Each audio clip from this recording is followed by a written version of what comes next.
Hello, everyone. Thanks for joining us. We'll give it a few more minutes to let others join, and then we'll get started. So if you could just bear with us for a couple of minutes, that would be great. And just to let you know that we're planning on recording the session. I hope that's okay. If you could let us know if you're unhappy with that, that would be very helpful. Thank you.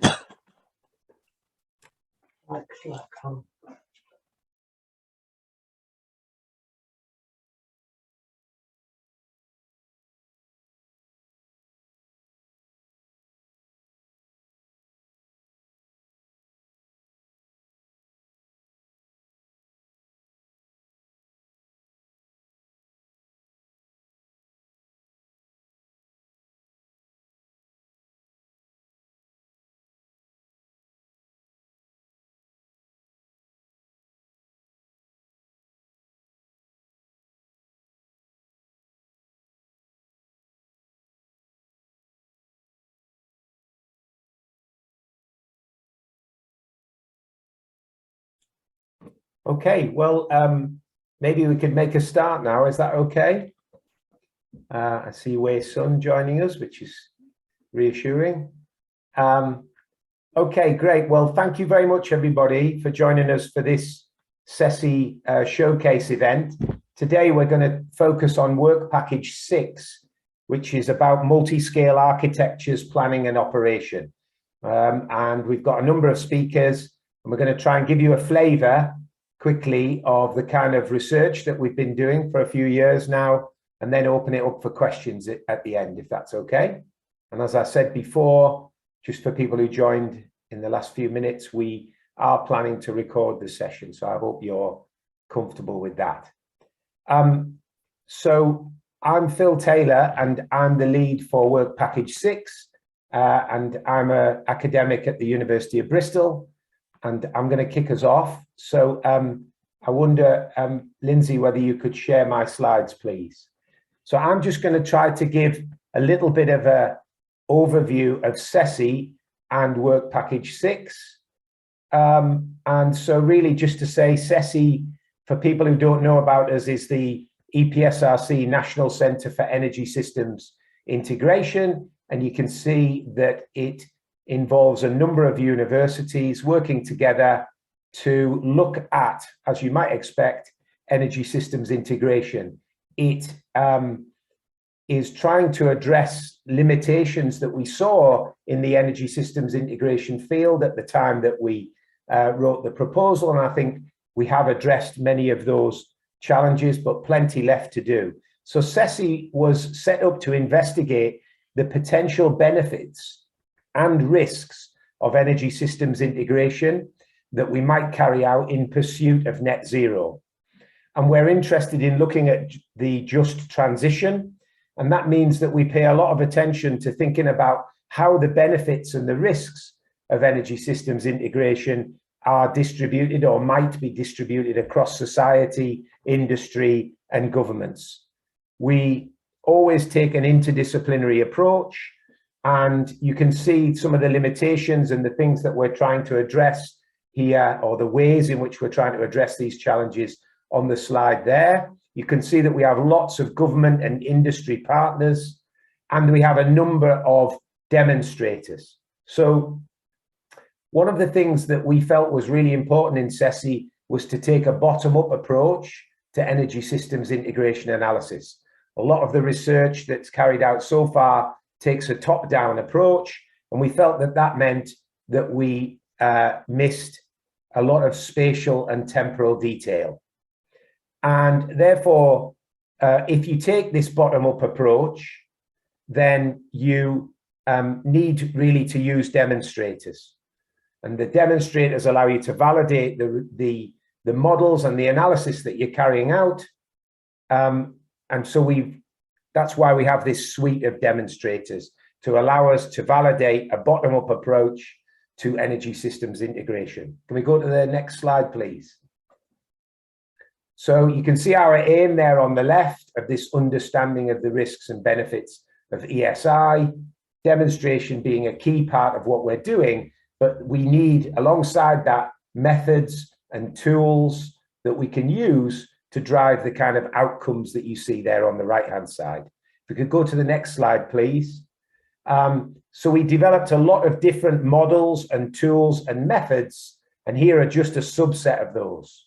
So you can see the kind of things that we've been developing: physics-based models, response surface models that allow us to model complex systems and not get bogged down in too much computational intensity.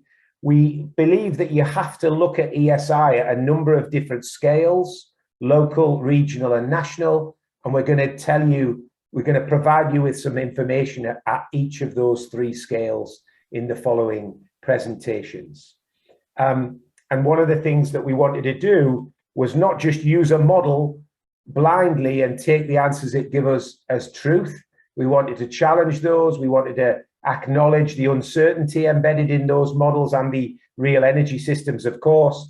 And we wanted to do expert elicitation, looking at talking to stakeholders and experts and iteratively running our models and critiquing the answers they gave us with those experts, with those stakeholders.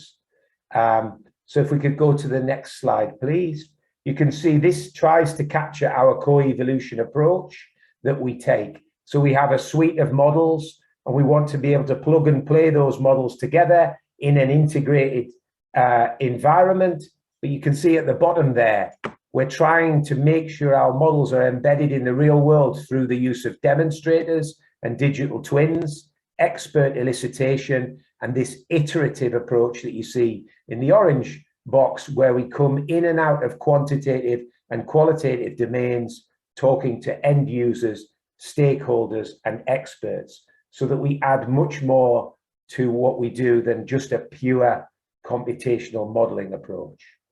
The final slide from me, please, is just to give you an idea that Andrew Peacock is going to talk about a local model, Claire Copeland a regional model, and Ken McKinnon a national scale model or co-evolutionary approach. So we're going to talk to you about those three levels. Adib is going to tell you a bit about a particular type of physics-based model that we looked at that allows you to analyze gas, electricity, and heat networks in a single environment. And Andreas and Wei Sun will tell us about the integrated environment that allows us to bring models together, connect them, and run this analysis.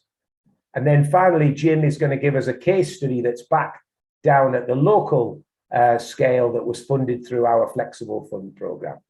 So I'll stop there and hand on to Andrew Peacock.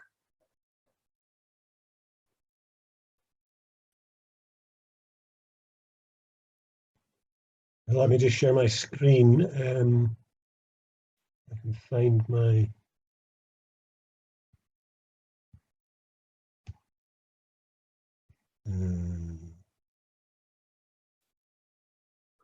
where's it gone?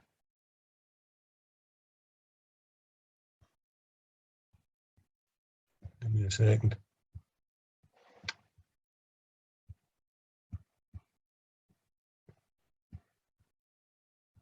I think we're planning our next research project to be how to make it easier to share your screen on Zoom, but more about that later. I cannot see my... Right, hold on a second, this might be... Is that okay? Can folks see that? Yep, that's it, Andrew. Sorry for the delay there. Yeah, so I'm going to be providing, as Phil says, I'm going to be providing a brief overview of the local case study. In effect, it allowed us to start developing our relationships. It was the first thing that we started looking at, develop the relationships within the consortia and the modelling approaches, and indeed sort of moving towards that first co-evolution cycle. The case study concerned the Findhorn community, which is an intentional eco-community located around 40 miles east of Inverness on the Moray Firth.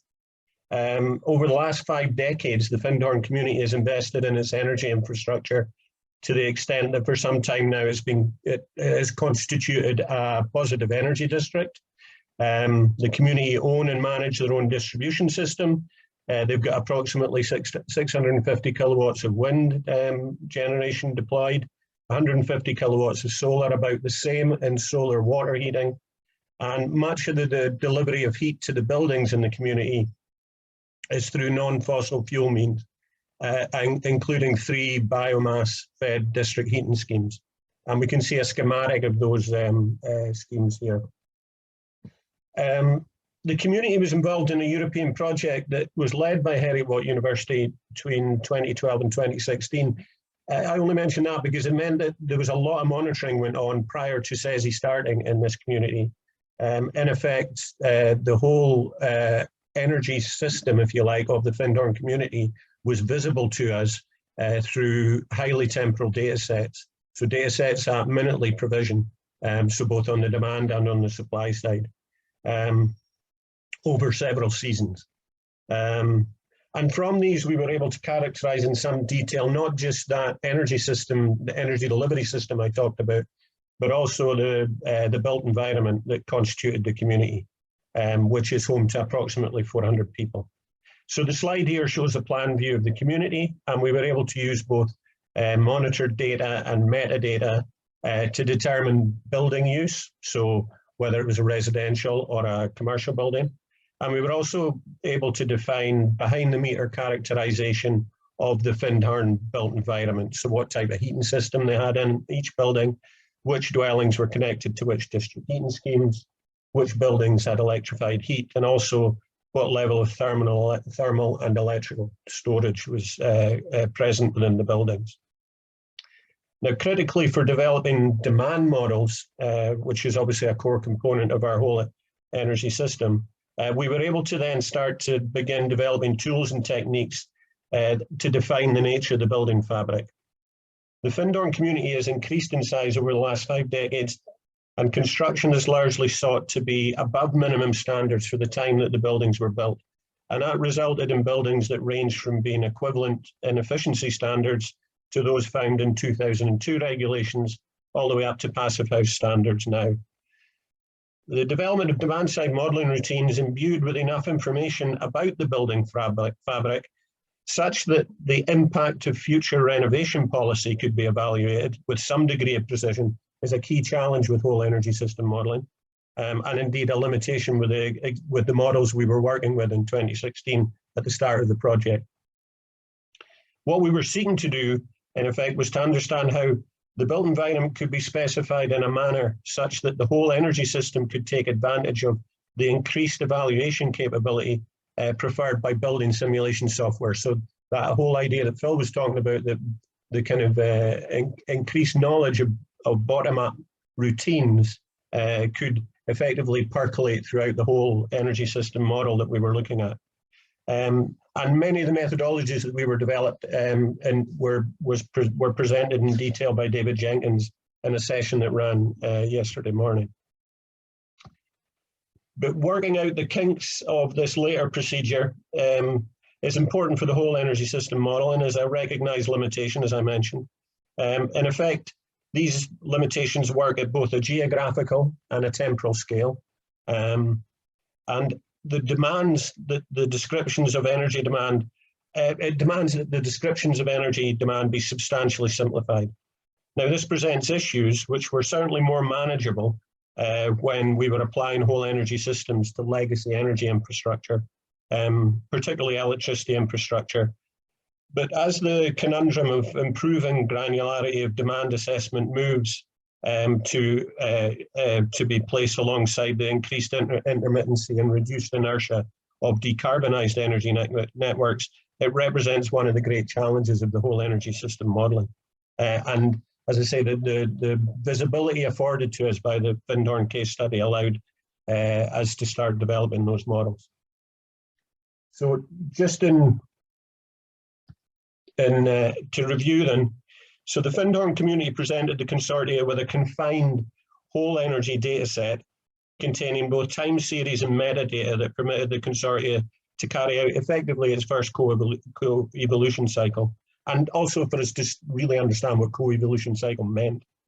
The linkages between modelling groups were cemented and ways of managing scale were developed. We were also able to consider how scenario-led approaches of describing the future might be applied at community scale. These are typically applied at a higher level, at national scales, for instance.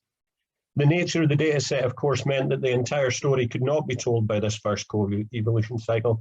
with the limitations placed on each aspect of the energy system model. And these were particularly evident for planning and operational models whose rigors are perhaps more appropriate for larger scale communities and regions. And these will be discussed in subsequent presentations, starting with Claire's presentation of the next scale up, if you like.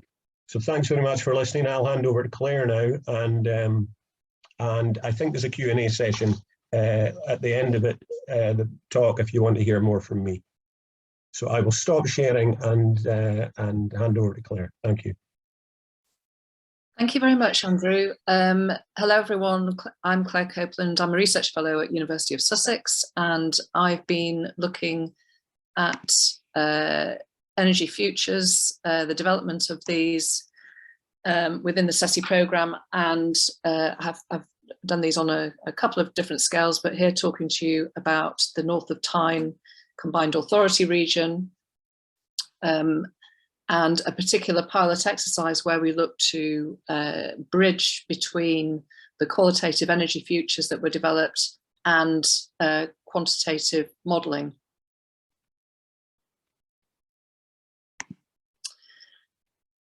So the first step that was carried out was the development of the energy futures themselves, and this was based on participatory methods using stakeholders in the North of Tyne energy system. The futures developed were using a classic, what's known as a classical exploratory method, developing a 2x2 matrix approach, where the top two drivers for change form axes, and high and low of those drivers provide a sort of framing for the development of future pathways, and a depiction of those is in the bottom left there. This was a workshop that was held in 2019, so before the pandemic, and at that time the stakeholders felt that the two most important drivers for change were decarbonisation and equity. And the participants developed some futures in the workshop and came up with the names that you see there. We then took those and looked to do some translation process between those qualitative energy futures that are developed without looking at any quantitative models, or in fact any quantification whatsoever. And we looked to see how those futures might fit with a particular quantitative model developed within CESI, which Ken's going to be speaking about his model, I think, later on. Using an expert elicitation process based on Bayesian statistical techniques, and this was adopting what's known as SHELF, which is the Sheffield elicitation framework developed by Tony O'Hagan, and I can't remember the second person who co-developed that.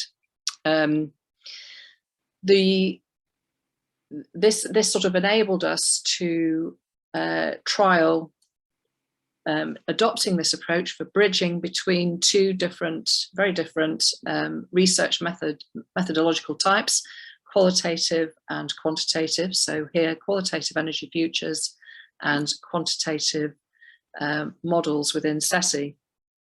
So we just trialed this by looking at a particular quantity of interest, which happened to be electricity demand. And because of the timing at which we looked at doing this, we had to almost, there was some sort of geographical scale issue. So really with the expert elicitation trial that we did, we asked the experts to take the North of Tyne scenario, just and sustainable. So this was seen as the most ideal scenario, where there's high lots of equity as well as high lots of decarbonisation, and to try and estimate what they think, based on that future worldview, what they think the electricity demand might be in 2030 and 2040. We had to do a sort of pretend this was GB scale, just for the purposes of trialling this process. The experts that were invited to the workshop, they did not have a background in Bayesian statistics, so we had to do some training with them to understand what we wanted. They did some individual statistical to appraise their uncertainty on a quantity, and then they came together as a group to get to a consensus view on what they thought the most likely electricity demand in 2030 and 2040 would be. And the shelf tool enabled us to then produce a probability density function, which is shown there on the bottom right, to illustrate that the degree of uncertainty around the most likely values, which can then be used in the model to determine what impact or what sensitivity to the values in the model that would represent would arise. A key unique feature of this was that we looked at the qualitative information alongside the shelf, adopting the shelf tool. So we were able to actually observe the group's thinking in terms of coming up with the estimates and the uncertainty around it, which was something that is not usually, well, we're not aware of anybody having done it yet, actually. And it was interesting that some of their particular expertise and some of their thinking came in. So certainly around, well, thinking around, well, we think that transports, there's going to be much greater electric vehicles by 2030, for example, and that informed some of their thinking as to what they thought the electricity demand might be. So those sorts of insights were really valuable in order to not only determine what the probability density functions might be and range of uncertainty, but also the thinking, the qualitative aspects of what goes into their estimates. So this fed into our findings that you can see there, and some of the recommendations we would make. Obviously, there is some very rich insights you can gain from bridging between qualitative and quantitative research. However, it's probably good to establish early on where there might be these opportunities to bridge between the two types of research. One key aspect was that it is quite resource intensive, if you like, in terms of time. So that has to also be borne in mind, taken into account as well. So that's what I was going to share with you today. There is a paper in preparation on this, and there has been a paper accepted on the qualitative energy futures that I've cited there at the bottom there, and I talked about yesterday. So I will now hand over to Ken, I think it is. Is that right? And thank you very much. Any questions, do put them in the Q&A or raise them at the end. Thank you. Hand over to Ken now.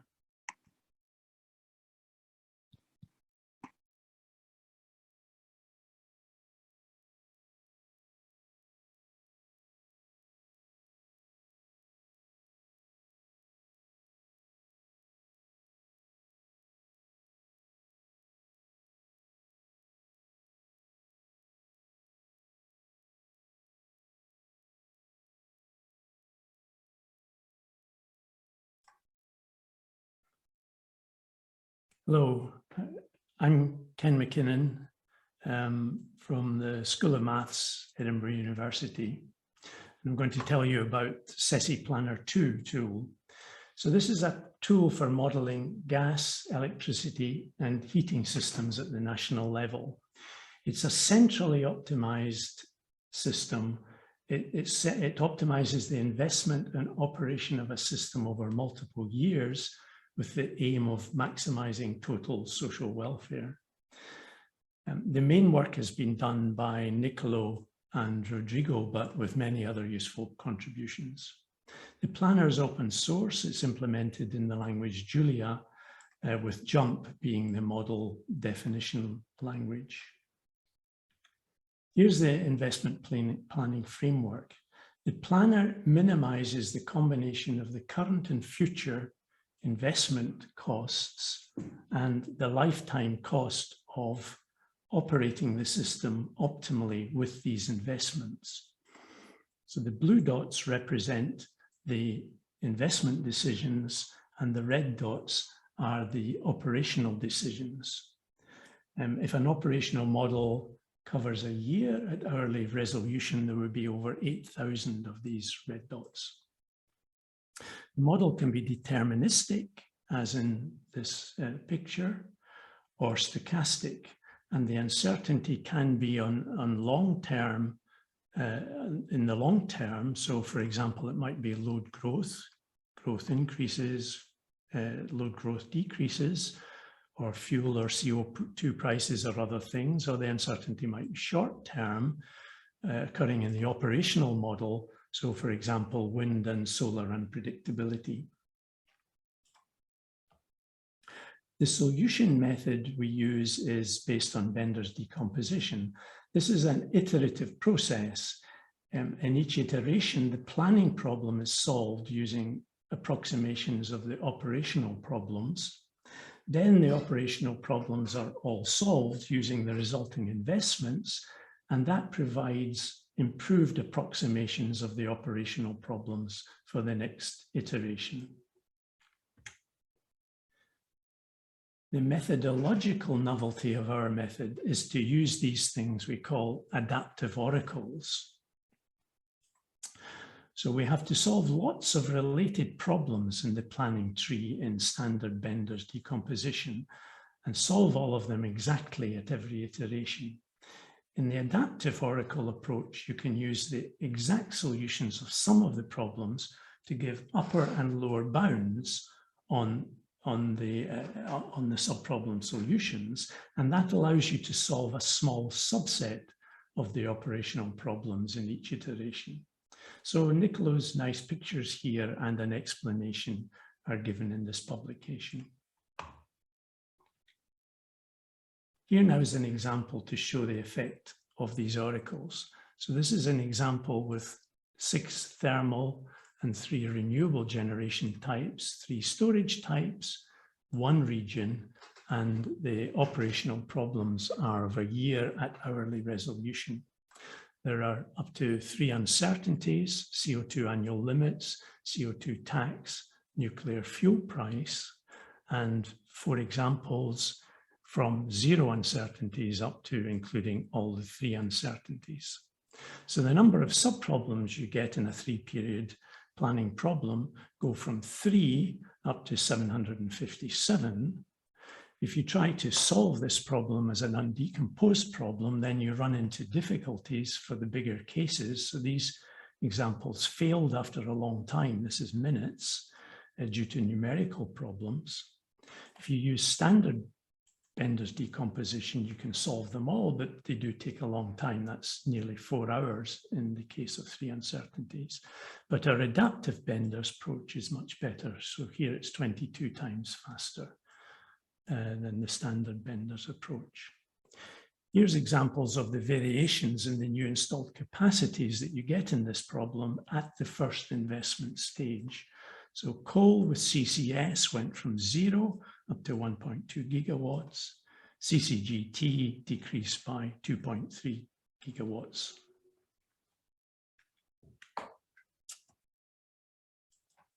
Here is this slide by Rodrigo shows the structure of the 3 energy networks implemented in the planner's operational models. The networks all have the same underlying structure. The nodes are flow balance points for electricity, gas, or heat, and the edges between them are the transfers between them. There are a lot of different equipment types that are specific to the energy vector, and there are links between the energy vectors. Here's a gas generator, for example, and here is a heat pump. So finally, here's one example of a model within the planner. It's being developed by Hongyu Zhang, who's now in the Trondheim group. The goal is to plan the transition from oil and gas production in the North Sea to renewables by investing in offshore wind and solar and repurposing the existing platforms, pipelines, and wells. Black solid lines are existing cables, dashed lines are possible new cables, and brown lines are existing pipes which currently carry methane. So the likely development sequence is first decarbonize oil and gas production by operating the heaters and the pumps by electricity from renewables rather than gas.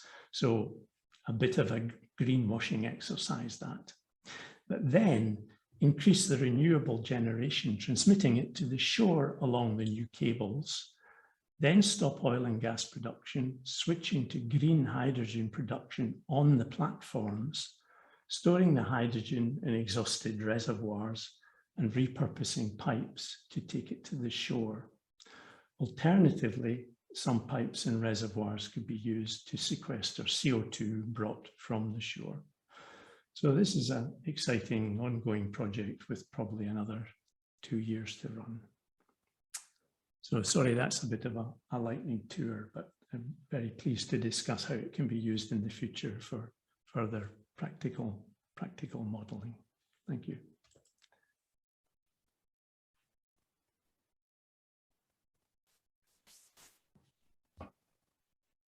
Nancy? No. Thanks, Nancy. Okay. So, yeah. good morning. I'm Adib Al-Laham, Senior Research Associate at Newcastle University. Next slides, please, Nancy. And here I would like to give you or to highlight the main modeling activity like developed by Newcastle University by my colleagues Hamid Hosseini and myself under the supervision of Professor Phil Taylor and Professor Sarah Walker. In this presentation, I will give you more specifically about the evaluation framework to evaluate the operation of integrated energy network, gas, electricity, and heat. In this block diagram, I show mainly the main parts of this framework. The input of this framework will be information about the electricity network, like the topology of this network, parameters of this network, also the demand generations and the level of uncertainty for the load and generations. Also, the same for the gas network. We need to know the topology of the network, the load, and the level of uncertainty for this load. This framework can be used for analyze different energy networks with different combination of energy storage, with different level of energy networks integration. So for that, we need information about the storage devices included, like capacity and initial state of charge. We need information about the coupling component in this network, like the connection points, the efficiency, and for sure we are looking for evaluate from technical and economic and environmental point of view. For that, we need information about economic units, environmental unit factors, and the uncertainty level of these values. The main component in this central part of this framework is the evaluation part, which is based on Monte Carlo simulations. And the first, this Monte Carlo simulation can be performed in 2 steps. And the first step that we calculate the amount of energy imported from upstream networks using by performing gas and power flow. After deciding the amount of power or energy imported from upstream, we can evaluate the economic and environmental performance of this network, or calculating the cost and the emitted emissions for this important power. And in the next step, after deciding that, and we using the probabilistic approach through Monte Carlo simulation and through Gaussian distribution for each source of uncertainty in the network, and using Monte Carlo simulation, this Gaussian techniques has been sampled, and after that we calculate as output of these systems the performance parameters, technical, economic, and environmental performance parameters of the integrated networks. Next slides, please, Nancy. For sure, this like another possibility or another capability of this network or this framework is to perform gas and power optimal power flow for the integrated networks. So with the objective is to to minimize the operational cost of these integrated networks. The same inputs, we use the same inputs, and the outputs of these systems can be the operational set points of the different assets in the integrated networks. For sure, we can calculate more parameters like the operational cost, the CO2 emissions. We can calculate the percentage of renewable energy source integrations, CO2 emission intensity, overall efficiency, self-sufficiency, and flexible capacity as well. Next slide, please, Lindsay. So this framework has been applied for Fendhorn case study, which is a small eco village in Stockholm, and this framework has been used to evaluate the integration of energy networks, considering different types of storage,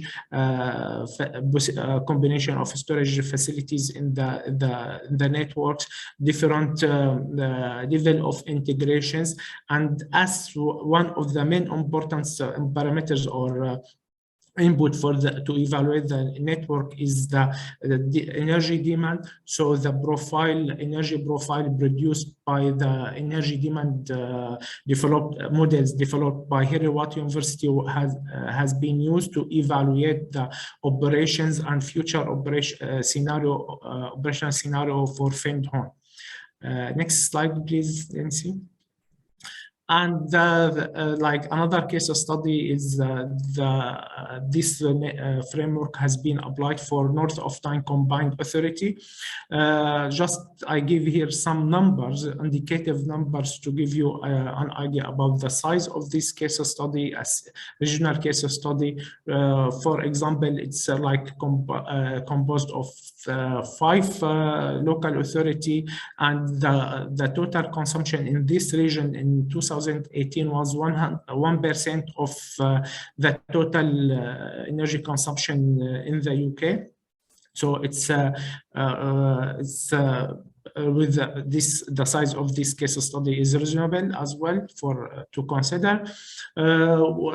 It's also important to mention in this case that this framework has been used to evaluate the heating decarbonization scenario in this region, and we are working now to consider the social dimensions described by Claire now just in the scenario or in our simulation as well. This framework has been the output of our results from this case study from Fendhorn and North of Tyne has been published in 4 journal papers and 1 book chapter. And this is overall about this framework. Thank you.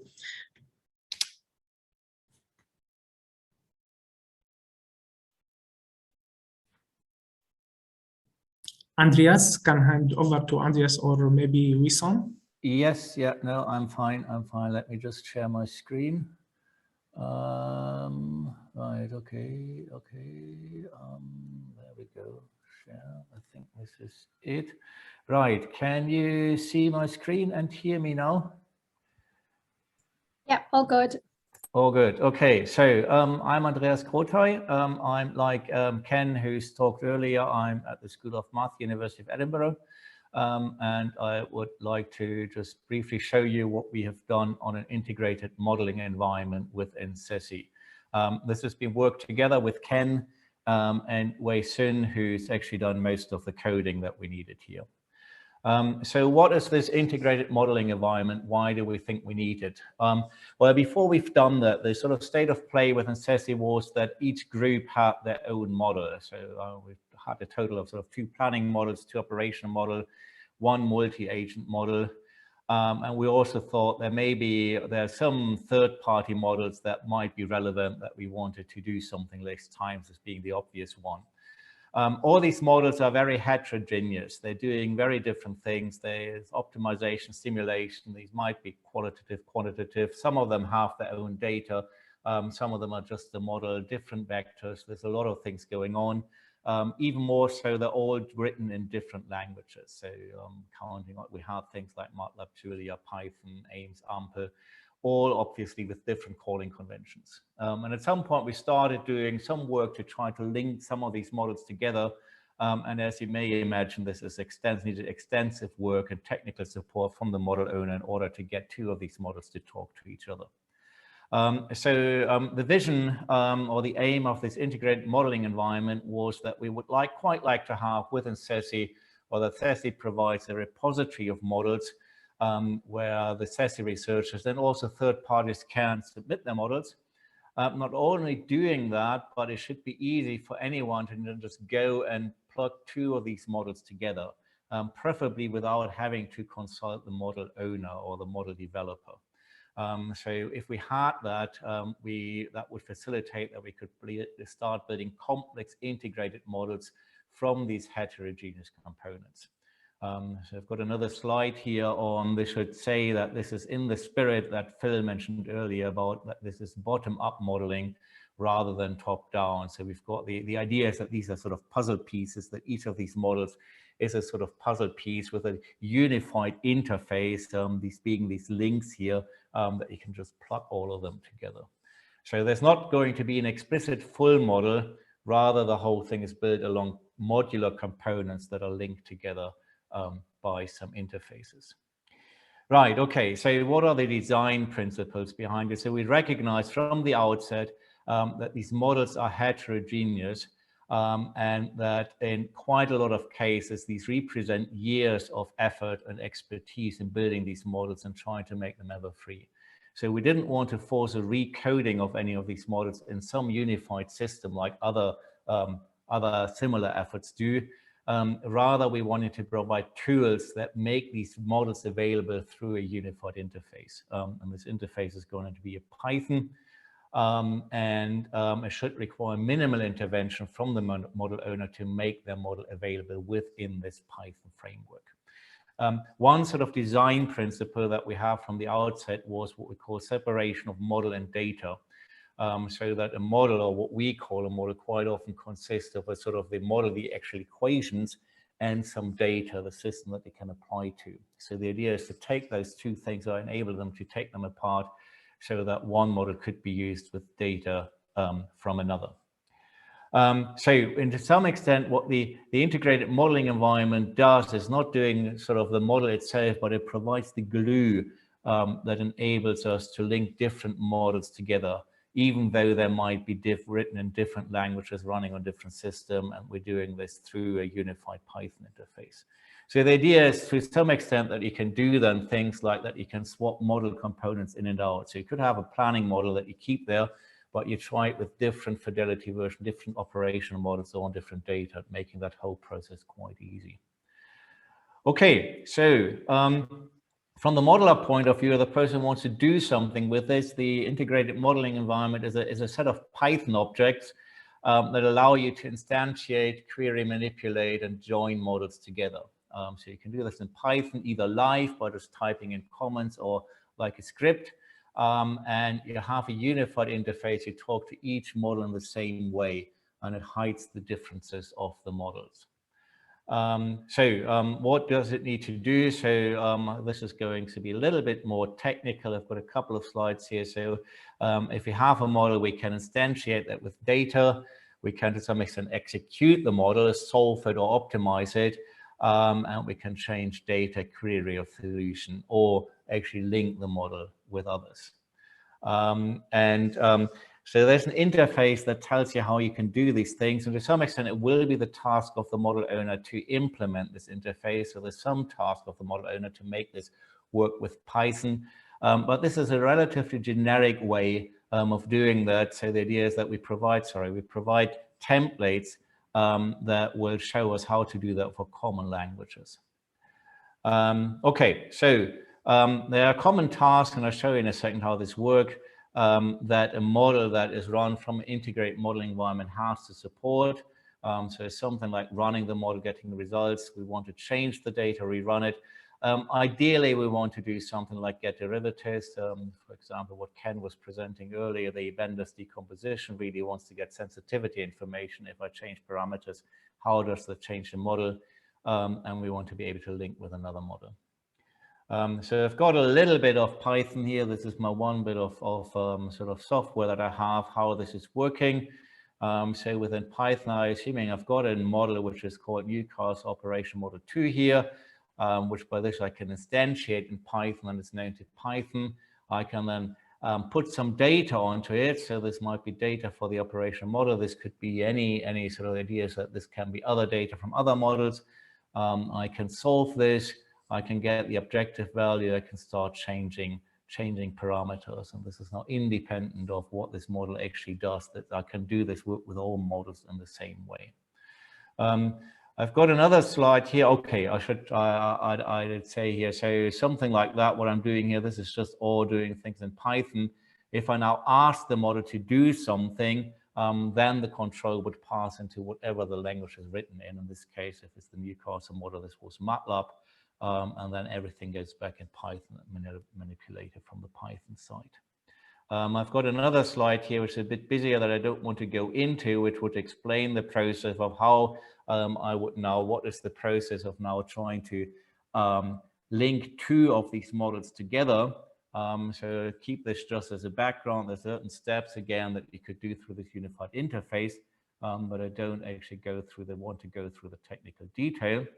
I just want to say where we are here at the moment. So we've made the integrated modeling environment now work with models in 3 different languages. So there's an AMPL model, there's a Julia model, and there's a MATLAB model.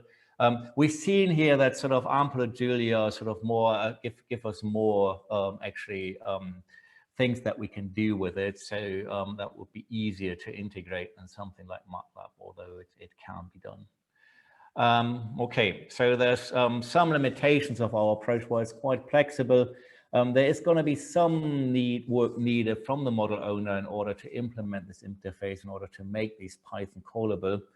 Obviously, from the computational point of view, we are going to switch between Python and whatever language this model is written in. So there's going to be some computational overhead, although typically, especially for large systems, this would be not as much as running the model. And we might have, if we want to integrate third-party models, there might be limited control over what we can do, and sort of we might have to do our Python interface and treat this model as a black box, rather than getting back to people and saying, well, we'd like you to expose this particular thing of your model to our system. Okay, so this is work in progress. There's a couple of things still on our to-do list. We haven't quite written these Python wrappers. We want to complete interfaces to anything that is done within CESI. On a sort of more substantial or more conceptual thing is, I've got some ideas how to interface random data. We haven't quite done that yet. And ideally, if you've sort of seen something like Ken's talk, where you've got the sort of adaptive oracles Bender cell, which is quite integrated in the planning model, we would quite like to sort of be able to use the solver methodology independent of these models, and again, separate model and solver there. Right, that's everything from me as a quick tour of what we're doing. Happy to answer any questions later in the question and answer session. Thank you. Stop share.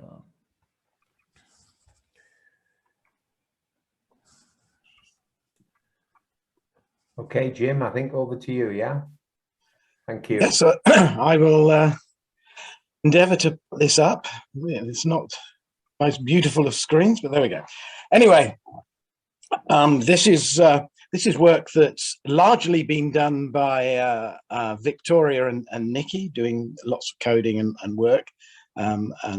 This was something I was PI on in this little group. Chris Dent is the guy who has the knowledge of these things. Anyway, what we were doing, we were building up these integrated decision support systems. Now, these are things that are ways of integrating models by decoupling models and then coupling them together again in a way that's suitable for decision making by an end user, right? So the basic advantage of thinking in these terms is that very often the end users only need to have a very small amount of the outputs of the really interesting big scientific models that you're coupling together. And because of that, we can start dealing with uncertainty and optimization in a much more feasible way. So anyway, we did some theoretical framework of this about 10 years ago. And recently, we've actually implemented some of this stuff for helping local authorities here, Warwickshire County Council, to work out how it's going to interact with food poverty issues. And a year or so ago, we suggested that we could try and do this for local authorities who are trying to reach their carbon zero targets, right? So, and the basic idea is to, first of all, get expected utility maximizing strategies out of the system, but also have a supporting narrative that tells you why those things are thought to be, one thing is thought to be better than another. Right. So for this, we looked at this sort of carbon zero setup, and we've now built coupled dynamic probabilistic systems that answer this question. But of course, whenever you do this sort of thing, you do really need to check it out against at least one example of the decision making that's going to be going on. And so as a reality check, we checked against a particular way in which a local authority was being encouraged to have more carbon friendly policies.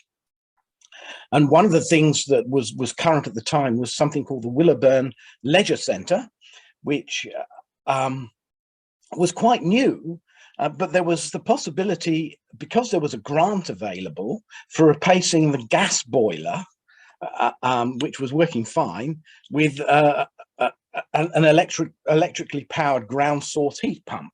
So the thing was, this is the sort of day-to-day decision or week-to-week decision that the local authority is having to make. Can you produce some sort of dashboard and something that embeds and answers the questions that they need the answers to, which is informed by the science and takes proper account of the uncertainties associated with the various different options, right? So here it is: are we going to replace these things by heat pumps or not? And there are obviously at least two different things that are coming in here. There's the actual greenhouse emissions, which are an issue here, but there's also the costs associated with the council running these things, right? So although the grant would cover the capital costs of actually installing these new ground source heat pumps, if they were going to, the cost of running them was going to be much greater than the gas, then that could cause problems.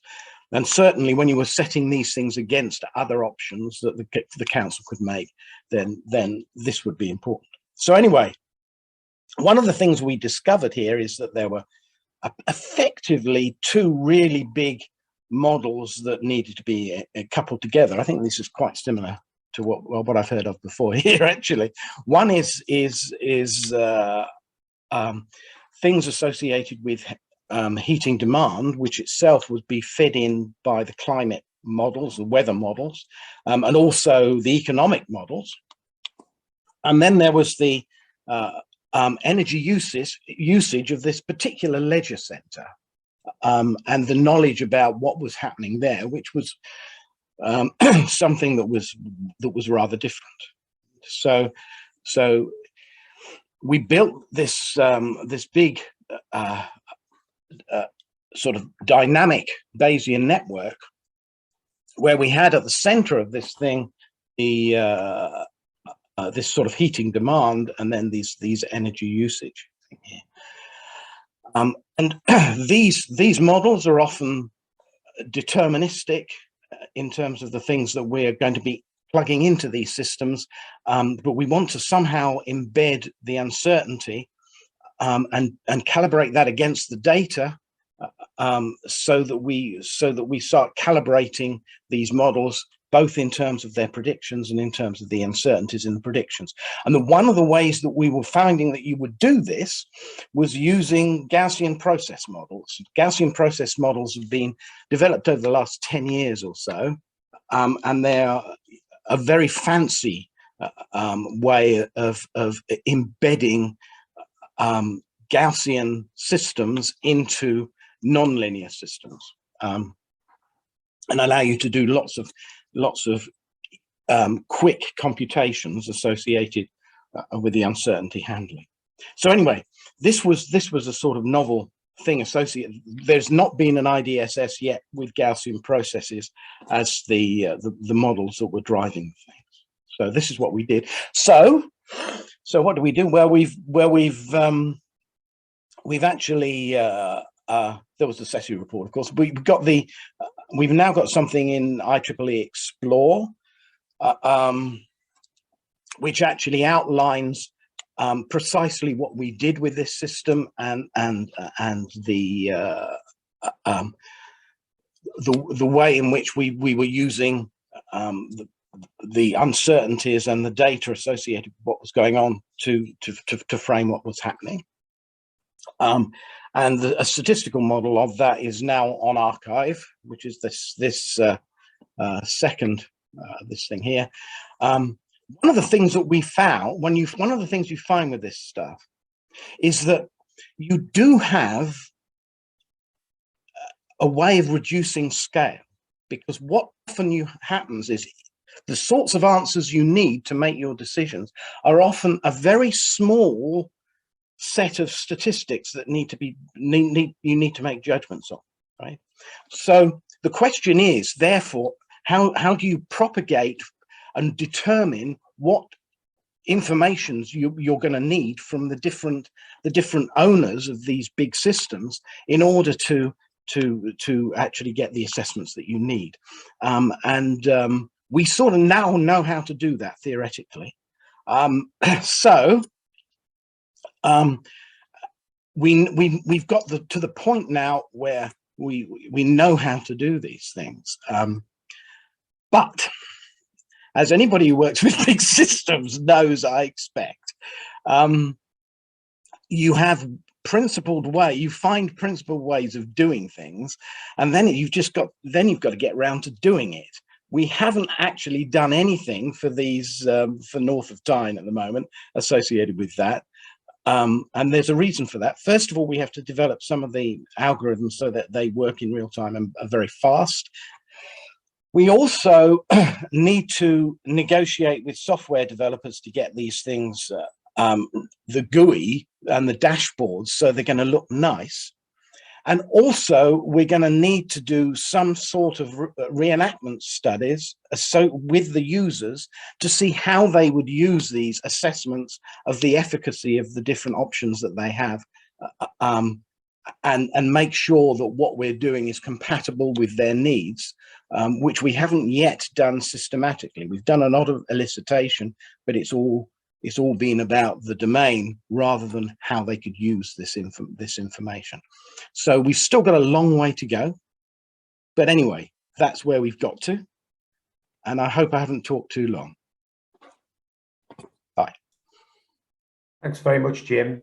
So we don't have much time left, unfortunately, but if there are any questions or comments, then I would invite people to make those. I can't see any in the chat function, but if anyone would like to ask a question or make a comment, please feel free to do so. But we are up now to the allotted hour that we had for this session. Okay. Well, if there aren't any questions or comments, then I will just thank everybody. Oh, I'm not sure whether Andrew has a question there. He's turned his mute off at least. Yeah, it was just when we look at this, are we thinking we need to apply a systems approach, and that we frame the problem that we're trying to decide what we're deciding on, and then we can then look at our different options? I just feel there's something missing between when we're modeling and using the results, and then when we get to the decision process, and then looking at the different options. Do you think a systems level and we frame the problem, because we seem to be at multiple levels? I think this is very interesting, actually, because the problem with doing these integrated things is that everybody's really interested in their own domain, and so wants to give everything that they can and all the interesting things out for their particular model, and you can get lost in all that. So I would say, yes, you do need to think about how are you going to use this integrated system, because you can then make sure that what it does is that it's going to be fit for purpose, for some purpose, right? But, I mean, or multiple purposes, but at least there's one. Whereas, not try and get something which is a brilliant, enormous descriptor of all the science and the integrated science, which is what scientists typically, that's what we do, right? Scientists try to get the best answers out. So, I mean, I think generally what we've tried to do in CESI is start with, Andrew, where you are there, which is, what is it we need to either make a decision about, or what is it that we feel we need a better understanding of? And that therefore will determine the structure of the model. It will also determine the scale of energy system that you then choose to model. And then obviously there are trade-offs between detail, spatial, temporal detail, technical detail, and computational intensity. So we try to frame the problem around answering those questions. So we're not just building models for models' sake. We're talking to communities, stakeholders, local authorities, technology providers, and trying to understand what is the question we're trying to answer. Sometimes it might be a decision, as you say, but other times it might actually be, I just need to understand the interactions and interdependencies between this type of energy system better. But I think as long as we start there, so it's pull from the energy systems community, or pull from users of energy systems, rather than push from energy modelers. That's kind of what we've tried to do. And then also not just trust the numbers blindly that come out of a model, question them, talk to experts, talk to stakeholders, test them, go back around the loop, ask different questions, and work with people like Michael Goldstein and Jim, who are here, and others, on understanding uncertainty and how that is embedded in our models and systems, and make sure we're critical and suspicious, if you like, of the answers the models give us. I hope that helps a little bit. Yes, thanks. So I think if there aren't any other questions or comments, I'll probably wrap things up there, because I'm aware how busy everybody is and we're already over time. But thank you very much, everybody, all the speakers, all the attendees, for this session. I certainly found that very interesting indeed. Thank you very much, everyone. Cheers. Thank you. Bye. Bye. Thank you. Bye. Thank you. Bye.